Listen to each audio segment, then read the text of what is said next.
तो दीर्घकालीन लागतें क्या होती हैं? दीर्घकालीन लागतें, इससे हम इंग्लिश में कहते हैं लॉन्ग टर्म कॉस्ट। ठीक है, दीर्घकाल में उत्पादन के सभी साधन कैसे होते हैं? परिवर्तनशील, अतः कोई स्थिर लागतें नहीं पाई जाती हैं। यहाँ पर जो भी लागत पढ़ेंगे हम परिवर्तनशील लागत ही पढ़ेंगे। अब दीर्घकालीन लागतों को हम 3 पार्ट्स में पढ़ेंगे। दीर्घकालीन लागतें, एक तो कुल लागत, औसत लागत और सीमांत लागत। कुल लागत अर्थात जो भी हमने उत्पादन किया है, ठीक है, उस पर जो भी लागत लगी है वो सभी क्या होगी? कुल लागत होगी। हम यहाँ पढ़ेंगे पहले दीर्घकालीन औसत लागत। दीर्घकालीन औसत लागत LAC, long term average cost. ठीक है, तो दीर्घकालीन जो औसत लागत है वो क्या होगी?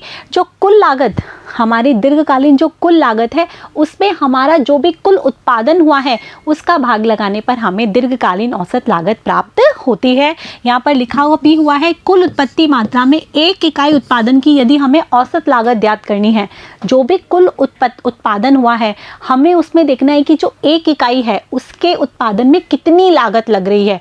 तो उसके लिए हमें क्या करना होगा? कुल लागत में कुल उत्पादन मात्रा का भाग दिया जाता है। औसत ज्ञात क्या करता है? 1 इकाई का तो ज्ञात करता है, तो हमें 1 इकाई की लागत ज्ञात करनी है। उसके लिए हमारे जो भी कुल लागत आया है उसमें जो भी कुल उत्पादन आया है उसका हम भाग लगा देंगे, अर्थात TC/Q। तब आ जाएगी हमारी क्या? LAC, long term average cost. ठीक है, जो अगली है वो है हमारी दीर्घकालीन सीमांत लागत, LMC, अर्थात लॉन्ग टर्म मार्जिनल कॉस्ट।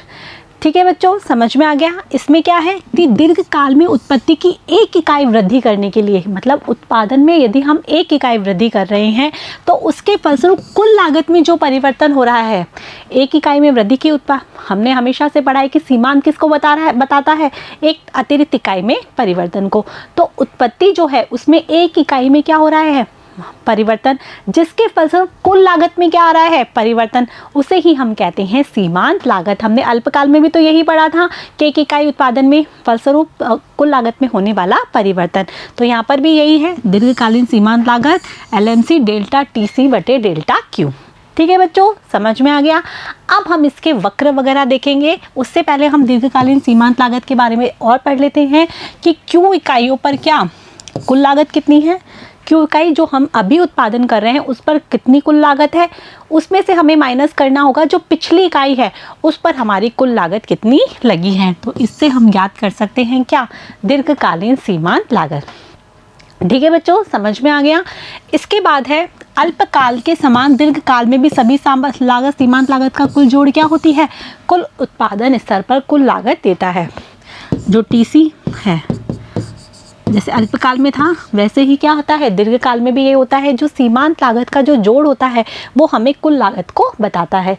और यहाँ पर जो हमारा जो ऊपर वाला फॉर्मूला है LMC, हम उसको इस तरीके से भी लिख सकते हैं TCQ माइनस TCQ-1।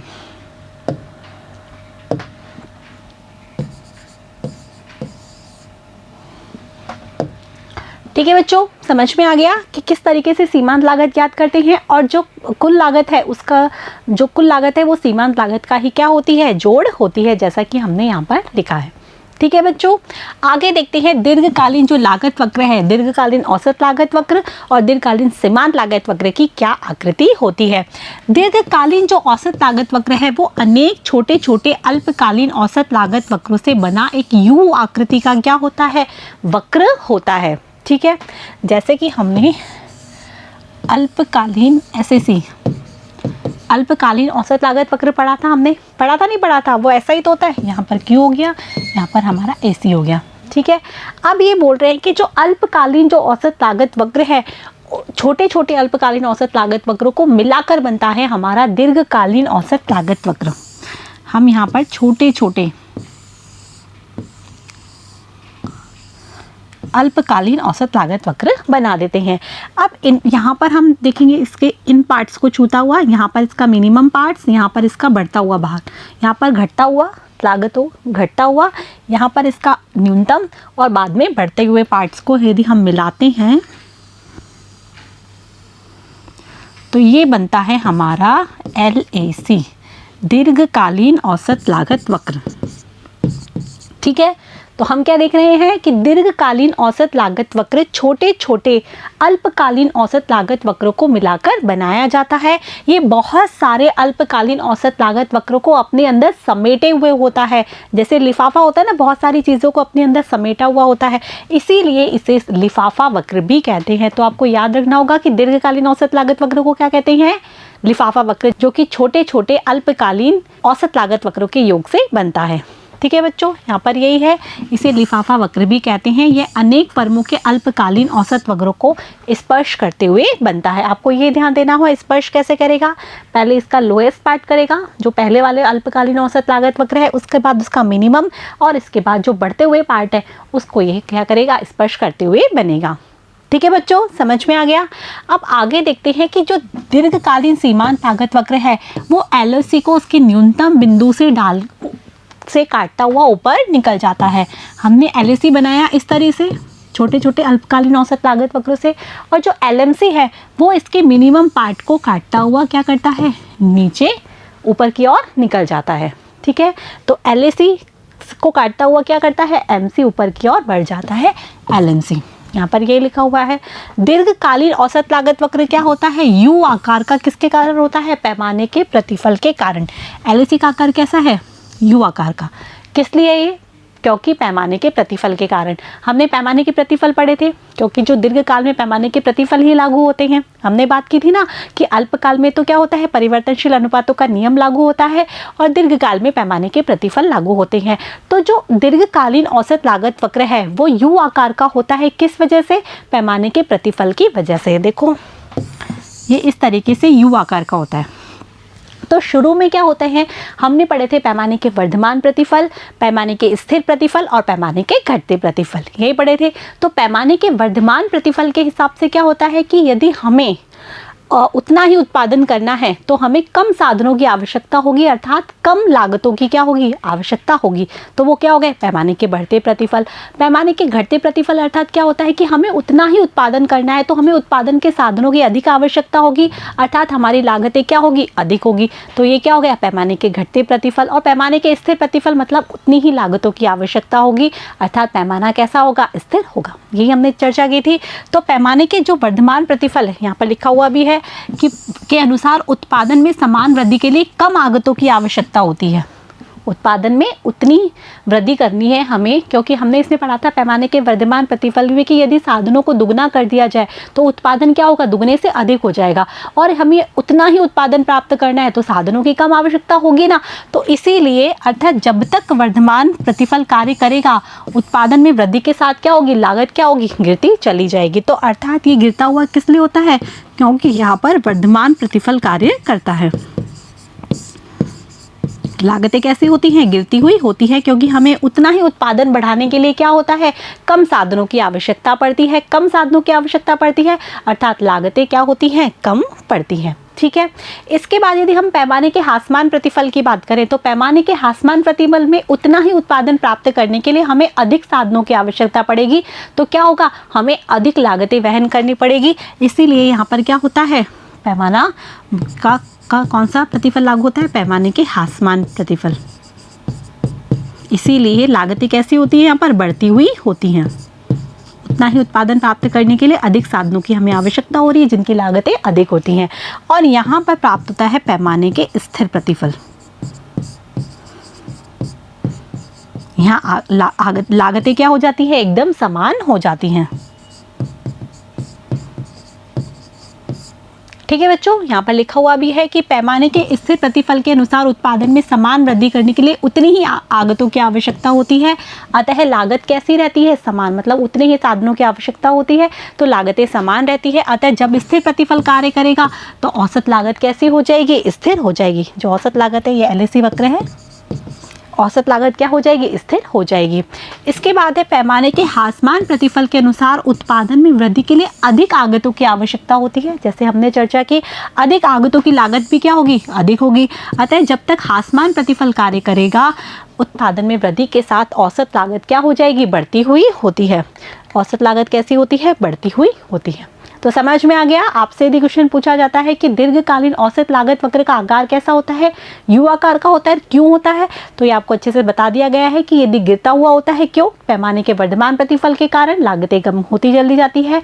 फिर इसके बाद न्यूनतम हो जाता है, पैमाने के स्थिर प्रतिफल के कारण लागतें क्या होती है, समान रहती हैं। पैमाने के घटते प्रतिफल के कारण लागतें कैसी होती है, बढ़ती हुई होती हैं। ठीक है बच्चों, आगे अच्छे से समझ में। अब आगे है दीर्घकालीन सीमांत लागत वक्र। जो दीर्घकालीन सीमांत लागत LMC वक्र है, उसका आकार कैसा होता है। दीर्घकालीन सीमांत लागत वक्र दीर्घकाल में सभी आगतों में परिवर्तन के फलस्वरूप प्रति इकाई उत्पादन मात्रा की लागत के रूप में व्यक्त किया जाता है। हमने बताया था ना LMC कैसे व्यक्त किया जाता है कि कुल लागत में कितना परिवर्तन हो रहा है। यदि हम एक इकाई क्या करें, उत्पादन में की मात्रा में परिवर्तन करें तो कुल लागत में कितना परिवर्तन हो रहा है। तो यहाँ पर ये लिखा है कि सभी आगतों में परिवर्तन यदि कर दिया जाता है तो उसके फलस्वरूप उत्पादन मात्रा की लागत में क्या परिवर्तन आता है, उसे हम LMC कहते हैं। और LMC भी क्या होता है, SMC की तरह ही होता है, वही U आकार का होता है। हमने SMC बनाया था ना इस तरीके से, तो जो LMC भी कैसा होता है, U आकार का होता है।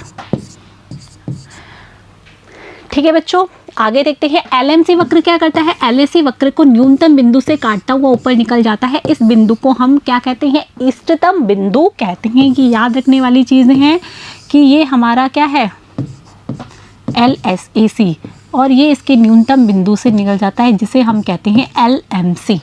ठीक है, और ये जो बिंदु हमारा आता है उसे हम कहते हैं इष्टतम बिंदु। यहाँ पर जो, क्योंकि इसके बाद क्या होती है, लागतें बढ़ती हुई होती हैं, तो वहाँ पर उत्पादन करना तो उत्पादककर्ता के लिए सही नहीं होता, तो उत्पादनकर्ता के लिए ये बिंदु एकदम सही होता है। ये बिंदु होता है इष्टतम बिंदु, यहाँ पर उसे अधिकतम उत्पादन प्राप्त होता है। ठीक है बच्चों, समझ में आ गया। इसके बाद है LAC और LMC में संबंध। ये तो हमने पहले भी चर्चा की थी, अब यहाँ पर भी देख लेते हैं कि क्या संबंध है। कि LAC गिरता हुआ होता है तो LMC भी क्या होता है, गिरता हुआ होता है, लेकिन LMC अधिक तेजी दर से गिरता है। जब LAC बढ़ता हुआ आता है तो LMC भी बढ़ता है, लेकिन LMC अधिक तीव्र गति से बढ़ता है। जब LAC न्यूनतम होता है तो LAC बराबर क्या होता है, LMC होता है। यहाँ पर यही लिखा हुआ है कि LAC और LMC में संबंध, LAC के न्यूनतम बिंदु पर LAC बराबर LMC, इस बिंदु पर क्या होते हैं, LAC बराबर LMC। ठीक है, LAC के न्यूनतम बिंदु के बाईं ओर LAC में गिरावट, LAC है उसके बाईं ओर LAC में क्या आ रही है, गिरावट, लेकिन क्या होता है, LMC क्या होता है, ज़्यादा होता है यहाँ पर LAC की तुलना में। ठीक है, इसके बाद LAC क्या होता है, इसमें ज़्यादा होता है LMC की तुलना में। LAC के न्यूनतम बिंदु के दाईं ओर LAC में क्या हो रही है, वृद्धि, इस बिंदु के दाईं ओर LAC में क्या हो रही है, वृद्धि, लेकिन LMC क्या होता है, LAC से ज़्यादा होता है, LMC LAC से ज़्यादा होता है। अर्थात बिंदु के बाईं ओर तो LAC ज़्यादा होता है, बिंदु के दाईं ओर LMC ज़्यादा होता है। ठीक है बच्चों, आगे समझ। तो अभी हमने पढ़ा दीर्घकालीन लागतों के बारे में। हमने देखा कि दीर्घकालीन औसत लागत वक्र क्या होता है, दीर्घकालीन सीमांत लागत वक्र होता है, ये किस प्रकार से बनाया जाता है और दोनों में क्या संबंध होता है। तो इसी के साथ आपका चैप्टर यहाँ होता है खत्म। अब हम आगे बढ़ेंगे तो हम सॉल्व करेंगे पाठ्य पुस्तक के प्रश्न। हमने पूरा चैप्टर अच्छे से पढ़ लिया, सारे डायग्राम देख लिए, सारी चीज़ें सॉल्व कर ली, तो अब प्रश्न तो हमें करना ही है ना। तो पाठ्य पुस्तक में आपके 30 प्रश्न दिए हुए हैं जिसे कि हम 2 पार्ट्स में पढ़ेंगे। तो हम मिलते हैं हम नेक्स्ट पार्ट में, तब तक के लिए मेरे साथ बने रहिए, पढ़ते रहिए। Thank you.